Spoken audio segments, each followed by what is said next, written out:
नमस्कार मित्रांनो, आज आपण आणखी एका नवीन शाळेमध्ये आलेलो आहेत. या शाळेचं नाव आहे जिल्हा परिषद प्राथमिक शाळा पौंडुळ, तालुका मानवत. या ठिकाणी आपण या शाळेला आज भेट दिलेली आहे.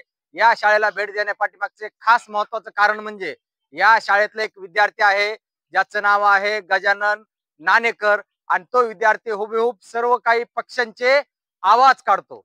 तर आपल्याला खास त्याची मुलाखत घ्यायची आहे. खरंच तो हुबेहूब पक्ष्यांचे आवाज काढतोय का?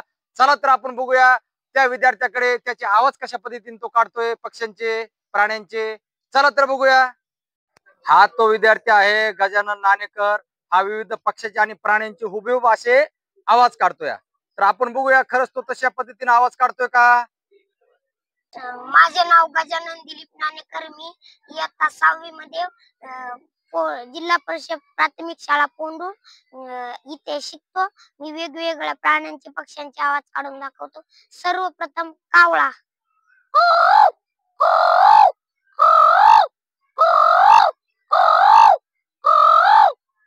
आता मांजरीचा.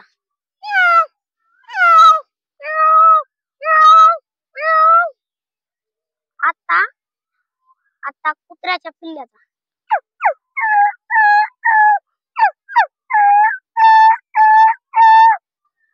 आता आता कोंबडीचा.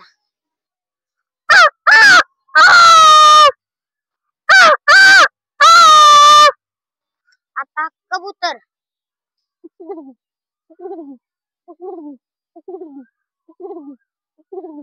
आता पावशा.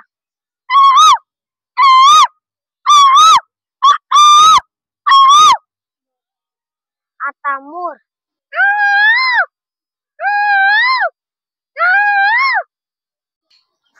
आता शेळी.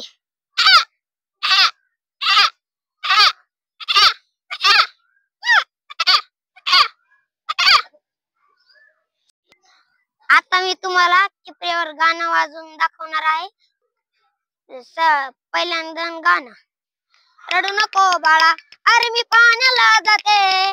रडू नको बाळा, अरे मी पाण्याला जाते. पाण्याला जाते न पाणी घेऊन येते. पाण्याला जाते न पाणी घेऊन येते.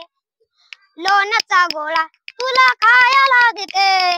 लोण्याचा गोळा तुला खायला देते. खायला देते न पाणी घेऊन येते. खायला देते न पाणी घेऊन येते. घुंगराची काठी तुला वाजवाया देते. घुंगराची काठी तुला वाजवाया देते. वाजवाया देते न पाणी घेऊन येते.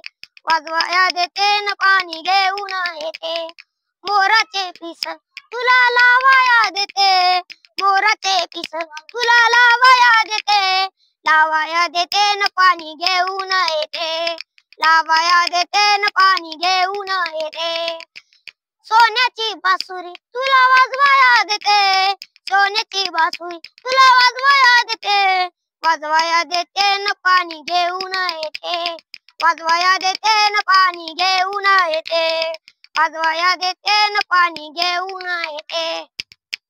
शाबास. हे पहा, ही गुणवत्ता असते जिल्हा परिषद शाळेमधली.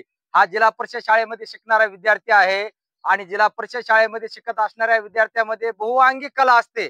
याचं एक उत्तम उदाहरण म्हणजे हा आपला गजानन. आताच पाहिले तुम्ही, गजाननने वेगवेगळ्या पद्धतीच्या पक्ष्यांचे आवाज काढलेले आहेत, प्राण्यांचे आवाज काढलेले आहेत आणि 2 टिपऱ्यावर सुद्धा लयबद्ध असं गीत सुद्धा त्यानं सादर केलेलं आहे. ही गुणवत्ता असते जिल्हा परिषद शाळेमध्ये आणि या सर्व बाबींना वाव देण्याचं काम ही फक्त जिल्हा परिषद शाळाच करू शकते. यासाठी मी प्रत्येक पालकांना प्रत्येक व्हिडिओमध्ये एक वाक्य सतत सांगत असतो की आजही जिल्हा परिषद शाळा कुठल्या बाबतीत कमी नाही. आजही जिल्हा परिषद शाळेत सगळ्यात जास्त जर विद्यार्थ्यांच्या कलागुणांकडे, मुलांच्या विद्यार्थ्यांच्या गुणवत्ता वाढीकडे आणि व्यक्तिमत्व विकासाकडे लक्ष दिलं जातं. त्यामुळे जास्तीत जास्त पाल्य हा आपला जिल्हा परिषद शाळेमध्ये शिकायला पाठवला पाहिजे, असं मी प्रत्येक पालकाला आवाहन करेल. खूप खूप धन्यवाद बेटा तुझे आणि तुला पुढच्या वाटचालीसाठी माझ्याकडून खूप खूप शुभेच्छा. थँक्यू.